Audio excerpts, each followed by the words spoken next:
Now it's time. We are going to initiate the plan. I do see some sandbars, so we're gonna have to be careful. What's the risk of us running aground?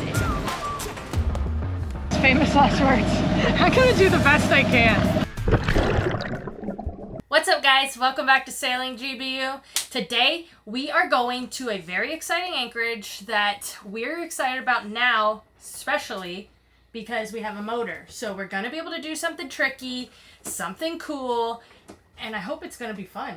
I hope it's doable. I won't know exactly till I get there. I'll have to do some gangster inspections because it's a little shallow, so I'm not sure I can stuff in there, but I think we're going to be able to. And now that we have an actual cool boat with a cool motor, cool prop, swagged out triple, we're going to be able to hopefully do this. And it's something really exciting that I've always wanted to do. So let's get to sailing. We're going to put our lines down. We're going to hope, sweet baby Jesus, that some fish come on, but... I already seen tons of seaweed coming by the boat. Right there's a whole pile. I guess. There's just too much seaweed But nowadays. You know what we're going to do? Because I know you guys don't believe me. I'm going to live every seaweed in. I'm going to live every time I get caught with seaweed so that you understand the principles here. And, you know, maybe you feel bad for your boy. Because that's what I'm here on YouTube for. I feel bad for you. Yeah. So let's get to sailing. Let's have fun. And it's a beautiful day out. I got too much sun the other day, so I'm trying to not get too much sun today. Yep.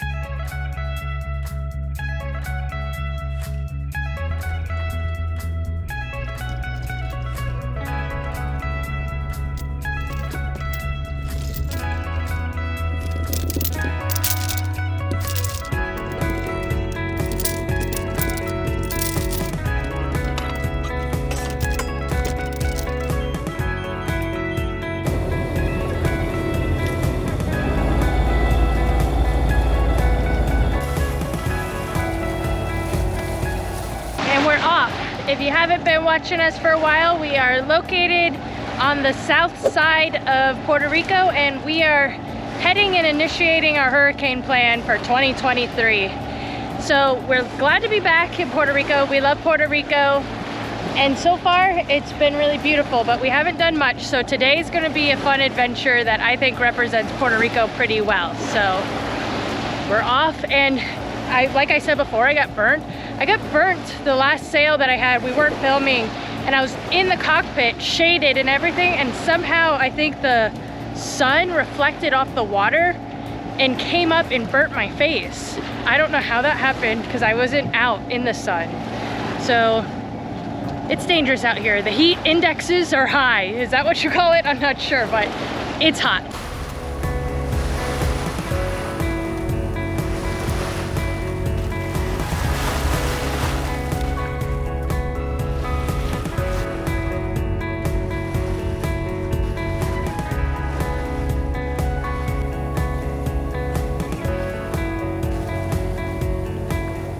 Pretty super rolly out here. There's really not much wind and it's coming dead in my face, but I've gotten to where I can bank now, and I'm gonna put the head sail out. I'm gonna keep the motor on because there's not gonna be enough wind with all these squalls to keep us moving at any significant speed.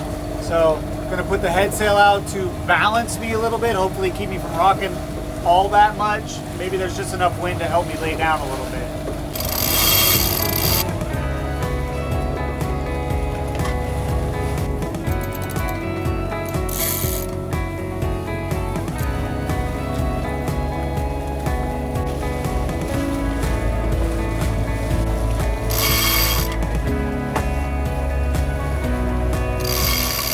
Alright, so it worked really well. That little bit of head sail I put out definitely gave us a ton of balance. It didn't give us much more speed because, like I said, there's not much wind. It gave us like an extra 0.2 knots, but it's giving such a much more comfortable ride now. The boat's just not, you know, coming out of those waves. We're going side to side and up and down. So it was like really dizzy. The whole refrigerator came out, so put a little bit of head sail out. It'll always balance you a little bit, or a little bit of mainsail too. Helps you out, helps lay it down on the swells.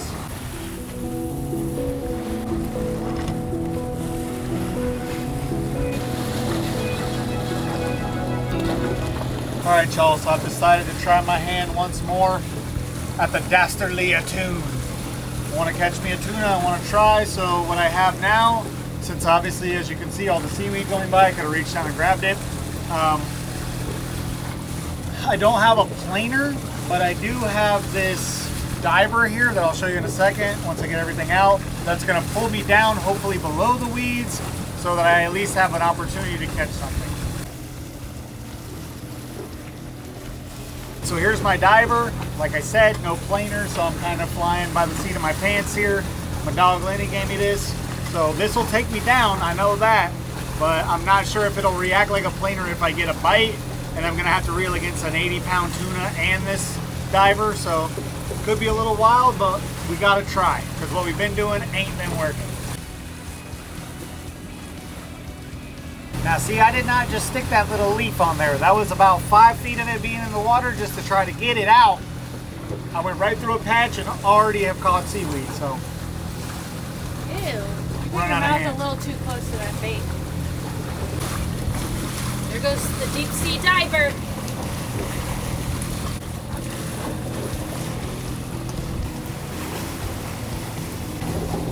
For all my expert fishermen out there that want to berate me in the comments every week, I literally put it out. By the time I even click my drag on, I look back, full wad of seaweed. So this is my choice to where I can either do myself a service for my mental health and stop fishing altogether and just sail to my destination and go catch some mangrove snapper, or I can reel it all the way up, give up, but then for about 5 minutes the water will be crystal clear and I'll have to put it back down. So here's my first seaweed of the day.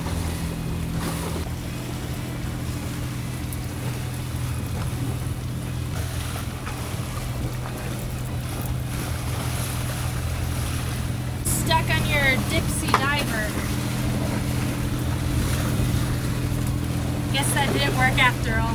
It just didn't, it's just too much seaweed. It's not like a little bit here and there, it's giant chunks, so it's just gonna hit that line that's like this in the water. It's gonna hit it there and then slide down.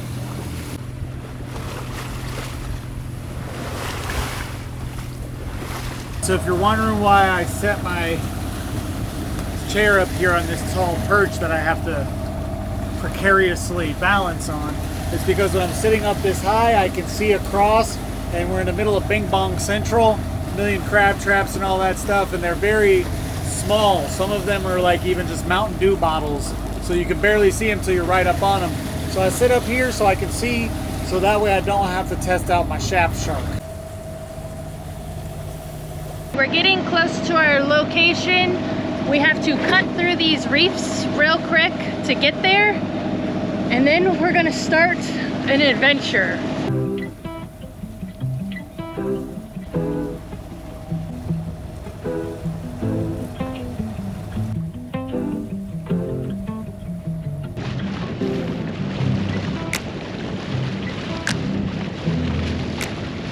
So we're going into this bay. The water is slicked off in here. It's nice and calm, but there's some cuts. There's some cuts through the mangroves that comes behind a reef that I've always really liked taking a dinghy into and snorkeling in, and they always looked a little deeper than I thought. So what I'd like to do is see if I can find one deep enough to pull in the entire boat, because I think it's just cool to be in there. The mangroves, or the mangrove snapper, and all the fish that are around, I've always really enjoyed that. Sometimes there's manatees and tarpons in there too, but the problem is there's a few depths on the charts that are showing like 4.5 feet, which obviously is a no-go for us. That's a grounding, so I'm not exactly sure. And then the water here isn't as crystal clear as it is in the VI, so you can't just see down how deep it is. You kind of have to trust the charts a little bit and then use your eyes as well. So we're gonna be going in there, seeing if we can just push in, but I'll have to figure out the depth to make sure we don't crash. So what's the risk of us running aground? It's just mud though, right? For the most part, my understanding is it's mostly mud here, but you don't want to run aground in the mud either. We don't want to run aground. We're really going to Obviously we don't want to run aground, but I'm saying, what's the risk? If we try to just motor all the way in there, I don't know, 30% chance.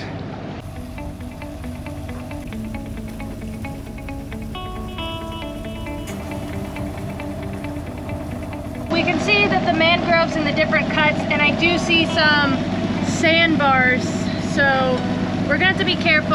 I'm probably gonna go to the front of the boat. We're gonna use our handy dandy headsets, and I'm just gonna keep an eye out for sandbars and do the best I can. Last words, famous last words. I'm gonna do the best I can. We're gonna poke it in here. I think first run, I'm just gonna trust the charts for now. I'm gonna go super slow, so if I do run up on some mud, I barely run up on it so I can back out with my super prop. Kristen's gonna be up on the front, so she's gonna tell me, and if we decide to switch up, we can switch up at any time. I see brown.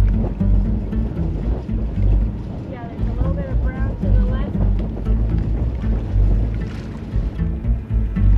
I don't know what it is exactly, but I'm starting to see the ground. Start seeing the ground pretty well, and Matt's making the call that we should anchor out from the pathways and then go with the dinghy and go swimming to look to be sure. Yeah, that's the way we got to do it. We thought we were cool. We were pulling in. As soon as we started seeing the ground, we said, You said that, I did. So I want to swim in there also, not only just to see the depth of getting in there, but also the depth of how big of a swing area I'll have when I go in there, because we learned back in the day that you're not allowed to anchor, you're not allowed to tie into the mangroves. It's actually highly illegal. Not that I think anyone would really care whether it should be illegal, but it is illegal. So we have to anchor in there, so we want to make sure it's deep enough swing room so we can safely anchor as well.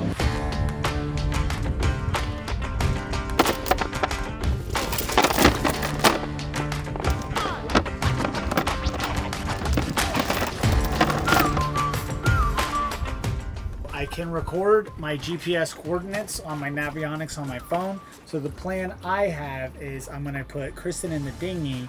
I'm gonna jump in and find the path in that's deep enough. And basically how I find that is I stand up. If I stand up and the water's still over my head, then it's deep enough for the boat to go. So I gotta find the water that's deeper than me, go in there, make sure it's big enough to do the dang thing. And then when we go to leave, I'm gonna say, okay, now press record our track out to the boat. And the dinghy's gonna be, you're gonna be dragging it as you swim. Yeah, I'm gonna be dragging it with you. And she's gonna record my phone track, and then we'll follow that track in. We'll reverse engineer that track to the safe anchorage.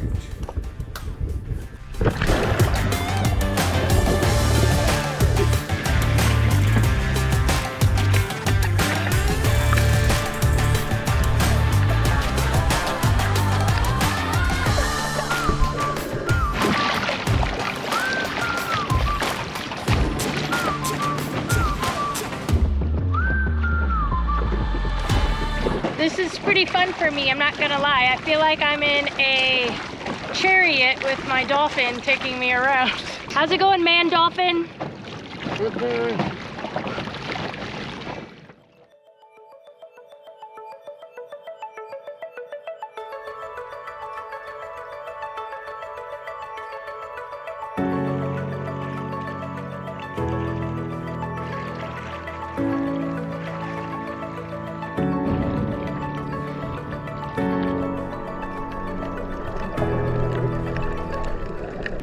So far, looks plenty deep. I just gotta see a little bit closer. So we could have drove just right in? Huh? So we could have drove right in? Yeah. All right, I started recording on the phone. We think we got a pretty good path, but might as well have a backup plan and have a path recorded for us.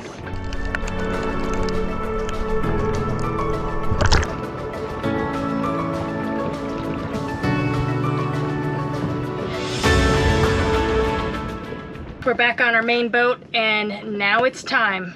We are going to initiate the plan. We're gonna drive in there. We got a good plan that Matt came up with, so I think we're gonna be easily safe. Let's do it. Let's do it.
How do you feel about your spot?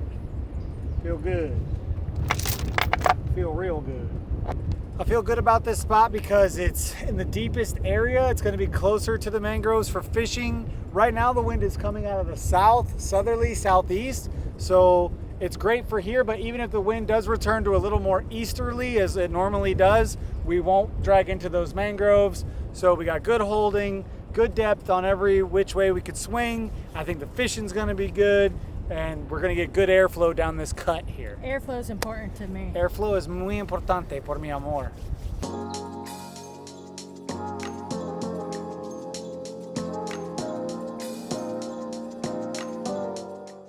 Matt lied. He wasn't satisfied with his spot, and now he's going deeper into the mangroves.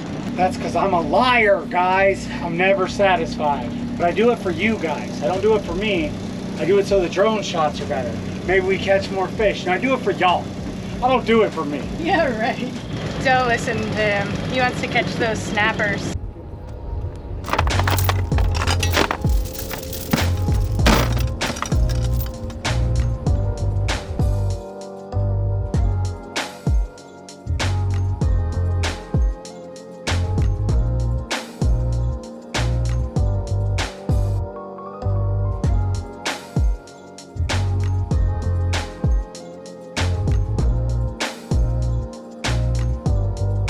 Put my stern anchor out now to help not only with the tidal shifts that could happen here, even though I doubt there ever will be any.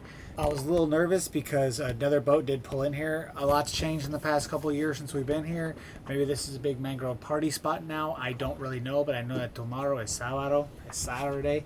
So I'm going to put it over there anyway, and maybe it'll get me more out of the middle lane to give people room to drive around, because I want to get closer to the mangroves to catch some fish. I want to see. What about no-see-ums? I'm going to make it adjustable where I can get close over there, fish, and then loosen it back out to come back out to the middle. But I feel like if no-see-ums are going to come there, they're going to come here. True. But rats also. Rats. They can crawl. They might swim out. Swim out. They can swim out and crawl up the chain, though. Oh, no. So if you hear some skitter whapping feet tonight, you know it's coming for you.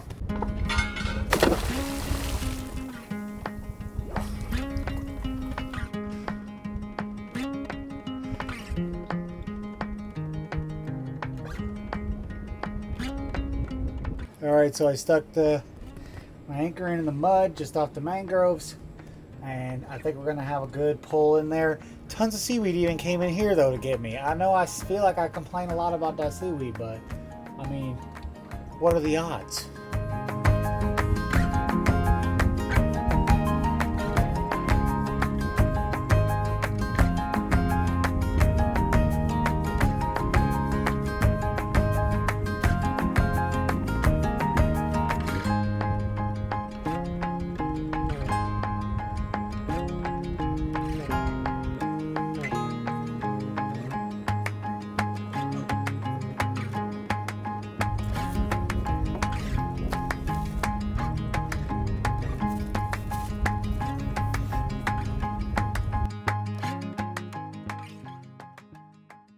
Alright guys, so in a previous episode, we started to make our own booze. We are currently in the process of making ginger beer, and we are back for more.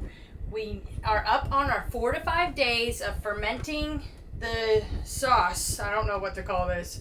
What'd you call it? Uncle Hoochie's? Uncle Hoochie. Just Uncle Hoochie. Whatever it is, Uncle Hoochie's. And it doesn't look appetizing. To be 100% real with ya, this looks like barf in a jug. So it definitely blew up some.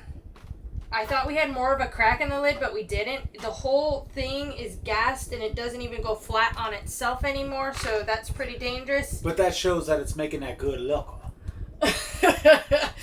Okay. Anyways, so now we're going to rebottle it some and add just 2 more tablespoons of sugar in each bottle, and then you put it in the fridge for a couple days, and then we'll come back and we'll try it. Do we put it in the fridge for a couple days, or do we just put it in the bottles for a few days and then put it in the fridge later when we Put want it to drink in. it? Oh yeah, that's what you do. We don't put. We don't put it in the fridge. We just put it in separate, smaller bottles. Add a little bit more sugar to keep the yeast what is the word? Activating? Activating, fermentation. And then when it's done in the couple days, if you have enough carbonation, then you put it in the fridge. Yeah, and the longer you let it go, the more alcoholic it gets. Yeah. So here we go. Pop that lid off. I'm too scared to do it. Okay, open it up. Hopefully it doesn't blow the whole and cover our whole entire boat. I'm scared. Oh, it was just a little poof of noise. Smell like ginger to me. Does it smell like ginger beer? Good Lord.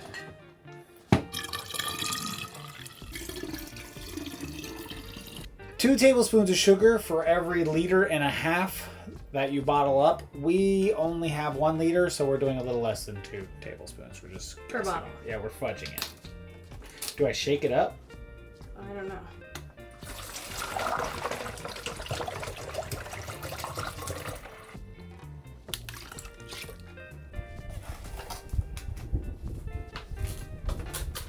Alright, so we have more ginger beer than we thought because this is 1.5 liters. So now we have 2.5 liters worth of booze. It's bubbling. See, the sugar reactivated it. That's okay. Let's leave this one and not shake it. We kind of shook that one a little bit, which I don't know if is right. This one we're not going to shake it. Now we tighten the lids and now we put them to rest for 2 to 3 more days. We did it. Are you nervous? I am nervous.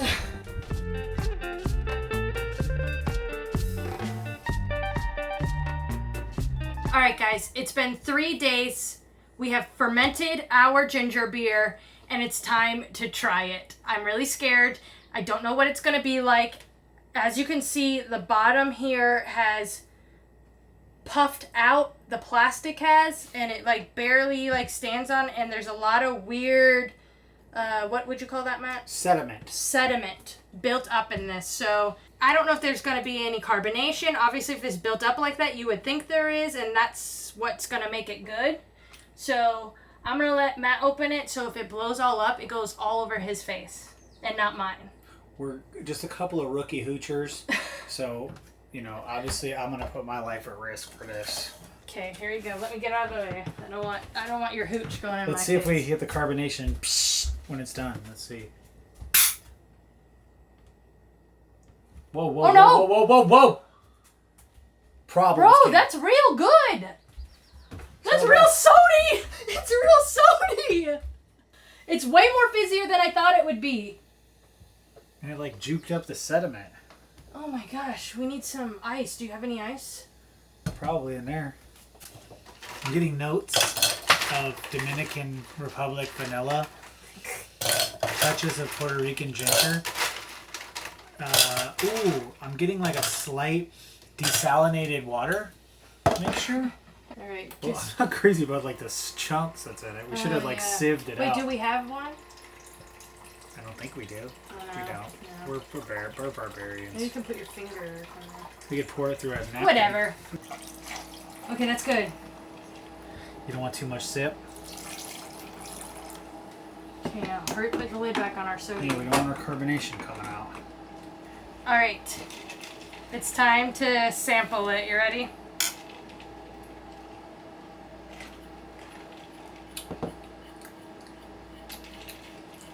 First thing is, it don't taste like ginger. It tastes like applesauce. With a little bit of spice, right? From the ginger. But it tastes like applesauce, right? Definitely has the texture of applesauce at the bottom. Mine doesn't. No, I get like a ginger taste, but it is a different like. It's like a Christmas apple or something. It's very crisp and refreshing, but I'm getting more like cider than I'm getting a ginger beer. And it doesn't taste strong of alcohol, but what if it is? Well, yeah, we're gonna suck this down and see if I'm all lightheaded. See if this makes me a frisky biscuit. You know what I'm saying? A frisky Creep. biscuit. I know we're fiancés and all, but that still is creepy. Yeah, I own you. I put a ring on it. You my Not property true. now. That's not true. Yeah, it is. No, it's not. That's how it works. That's when women kill and they go unsnapped. Oh, snap. Alright, so Matt decided to drink a full glass. Yeah, Matty boy, I got a big old glass of that Uncle Hoochie. Trademarked. And we're gonna see. I don't feel like there's any alcohol really tasting in this, but there has to be from the yeast, right? I don't know how any of this works, really. I just take So everyone's Matt word will for it. leave you in a pinned comment, hopefully if he remembers. And if he doesn't, remind him in the comments, and then he will pin it. If I don't remember, then these are memory erasers. And they damn sure was alcoholized. So he's gonna leave in the pinned comments if he got a buzz or not. We have Even without a buzz, it's very refreshing. It is good though. There's got to be health flavor's benefits good. to this, you know? This is probably going to clean out my gastrointestinals. It is good. It's delicious. I'm making this for Christmas this year. It does taste Christmassy. But anyways. Oh, you know what I should do for our Patreon meetup? I should make a 5-gallon drum of Uncle Hoochie, and everybody got to drink some. Have a little bit of that Uncle Matty in your mouth. You know what I'm saying? I don't even have words. Anyways, we have another bottle that we're going to be leaving to ferment a little longer to get stronger boost. That's the right? reserve blend. Yeah, that's the blue label. So we got blue label coming, but for now, we just wanted to try this and let you guys know, to let you know if you should make it. It was fun, it was cheap, and it's something you can do on a boat. So even if you don't get drunk on it, you can always add your own booze to it, and you have your own ginger soda pop. Like a Moscow Mule, right? Yeah. Pour some vodka in this bad boy and it's ready to go. Yeah. So thanks for watching, guys. We have a little bit more work, and we're going to be setting up for hurricane season here. I'm trying to think of all the work. We got some more work to do. We're going to take a little time to ourselves, probably fish, have some fun, and then we're going to be going off to the marina, or I guess we are going to the marina, right? Hell yeah. We're going to be going to a marina for part of hurricane season, and hopefully we don't regret it. So let us know what you guys think about the hurricane season. Let us know if you think it's going to be bad this year or not bad this year. I hope it's not. I hope they just all disappear and it becomes a non-existent thing in our lives. No, you need hurricanes to reset the natural balance. It's the way of nature. It's a circle. Circle of life, bro. Gotta have hurricanes. Gotta have tornadoes. Gotta have volcanoes. Otherwise, this whole thing don't work right. Okay. I'll let you tell me about that later, I guess. So thanks for watching, guys. We'll see you next episode. Check out our Teespring t-shirts. We got the Dead Dolphin still popping off. It's one of my favorite shirts. Is it your favorite shirt? Oh, I love it. I love it. He really does. That sounded like sarcasm. No, it's a great shirt. It was a great story. It was a great shirt. And it's done lovely things for our life. So thanks for watching, guys. We'll see you next week. Bye.